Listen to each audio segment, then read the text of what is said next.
Suddenly is a word that ushers in emotions ranging from anxiety, helplessness, hopelessness, and even fear. And the primary reason is that suddenly brings along with it uncertainty and a lack of control. You see, the fact is, the suddenlies are a reality and part and parcel of life, and we need to accept it. Almost all of us stepped into 2020 with dreams, with hopes and aspirations of progress, achievement, and growth. But frankly, none of us ever dreamt that a tiny invisible virus would bring the world to a screeching halt. And all this despite the fact that we've achieved so much in technology, we know so much because of the advancement in education, science has progressed so much so that in a pre-COVID world, lifespans have increased significantly, even compared to just a decade ago. But ironically, we don't have a clue how to solve the pandemic, at least just as yet. The best that we can do is wash our hands several times a day, maintain social distance, and stay at home. On one hand, we have a suddenly that's dawned on us, and on the other, there is the pursuit of purpose. Purpose, like we know, is the why of you. God has designed you and me uniquely, with gifts, with talents, with abilities, with interests and burdens. And it's through the synergy, recognition, and application of these that you understand and I understand what our purpose is, and then that's helpful to live out our purpose. You see, a purpose-driven lifestyle assists in accomplishing the plans of God, in participating in the building of God's kingdom, and thirdly, enjoying a satisfaction at a personal level that money cannot buy. The question that arises, though, is how does one respond to the suddenly? This suddenly that seems to have stalled the pursuit of purpose. Do we just give up on purpose and justify this decision with a justifiable reasoning of the once-in-a-lifetime pandemic? Or do we blame it on the reality of the unprecedented times that we live in? Well, the answer is absolutely not. No one can deny the reality of the pandemic. But also, similarly, no one or no situation can stall the purpose and plan of God from playing out in your life, except one person. And that one person is you, my friend. So what is my part and what is your part? How should I and you pursue purpose while navigating the uncertainty that the suddenly has brought? I want to briefly share with you practical steps to pursue purpose in the midst of life's suddenlies. And for this, I draw lessons from the life of Joseph. Allow me to briefly set the context. A son loved dearly by his father, enjoyed the amazing favor of his earthly father, at the same time received amazing promises from God with regards to his future. But he experienced a devastating suddenly, which altered the course of his life in an instant. His present, because of the suddenly, seemed hopeless. His future seemed without any prospects at all. Now, what would Joseph do? Would he resign to fate, or would he continue to pursue his purpose? Joseph continues to pursue his purpose. And in this pursuit are lessons for you and me. So I want to share with you briefly 4 lessons.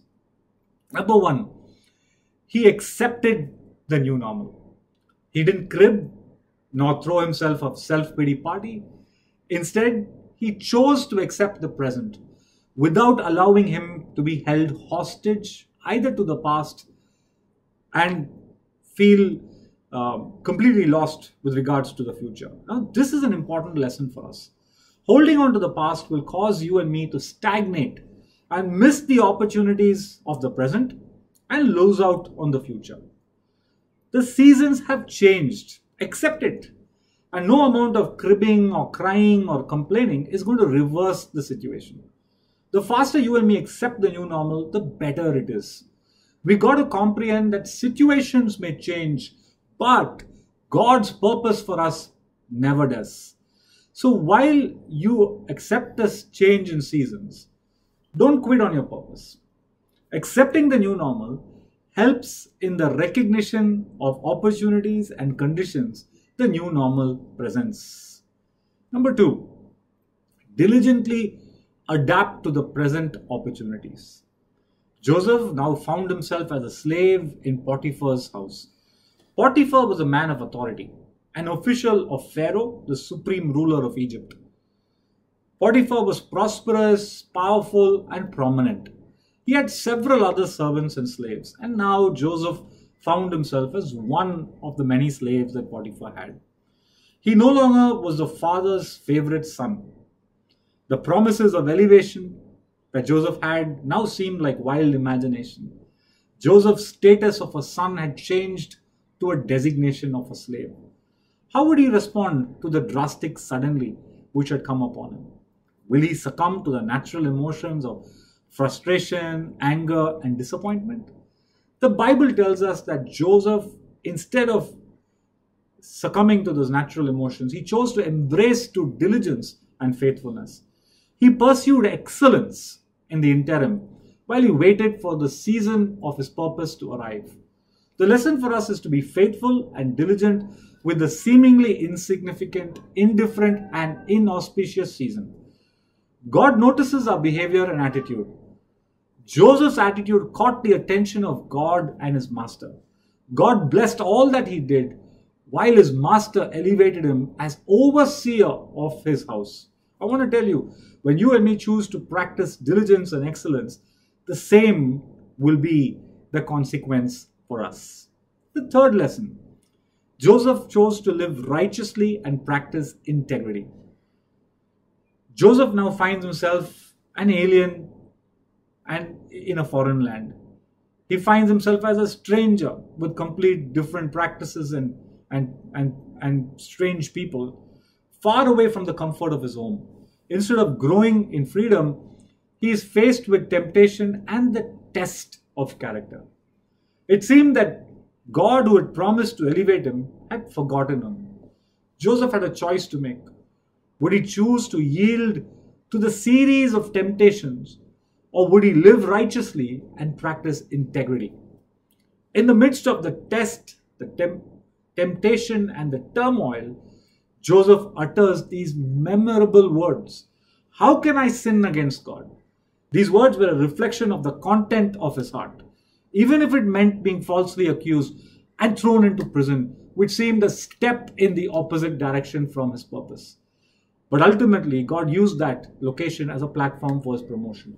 The lesson for us is that we need to maintain our character. The lesson for us is that we need to embrace integrity and righteousness. You see, without pleasing God, character, and integrity, there is no way we can be purposeful. The fourth lesson I learned is that Joseph engages with his God-given talents. Joseph didn't just interpret his dreams of his potential elevation to his family as a teenager. He was actually exercising his talent when he did that. His talent of interpretation was apparent as a youngster. And every time he interpreted his dream, his father reprimanded him. His brothers hated him so much so that they even contemplated of murdering him before they sold him off as a slave. But Joseph continued to engage in his talent. Joseph had another talent, which was administrative leadership. He honed this at Potiphar's house and yet again in the prison. Joseph engages his talent of interpretation in the prison as he interprets the dream of the baker and the wine bearer. You got to remember, he did this out of his own initiative. There was no reward or recognition. You see, he lived his life in the midst of a hopeless suddenly, which cast him into a prison. But he did not allow the location of the prison, the situation of hopelessness, nor the angry reaction and ridicule of others to come in the way of engaging with his talent. And this is a powerful principle. The question is, are you engaging with your unique talent? Are you bothered by the negative and critical reactions of others? Are you waiting to be invited to use your talents? Don't wait.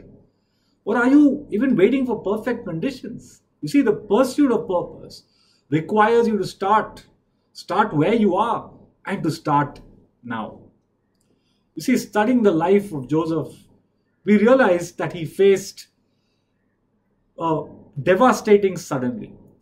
His uncertain, but he faced the devastating suddenly by trusting in God, and importantly, and relying on his timing. Although his ordeal caused by the suddenly lasted about 13 years, odd years, he chose to pursue his purpose by fearing God, by practicing great character, consistency of character, by engaging with his talents and being a good steward. Joseph had elevation coming his way, which required preparation. You see, God will not elevate someone who isn't prepared for the position. Joseph's purpose was to save the nation of Egypt and the surrounding nations. And this required an onset of the suddenly and the covering of the uncertainty. Joseph responded well. He chose to pursue his purpose. What about you and me? I want to encourage you. Purpose, integrity, and excellence. That's what's going to cause you to pursue purpose in the midst of the uncertainty. God bless you.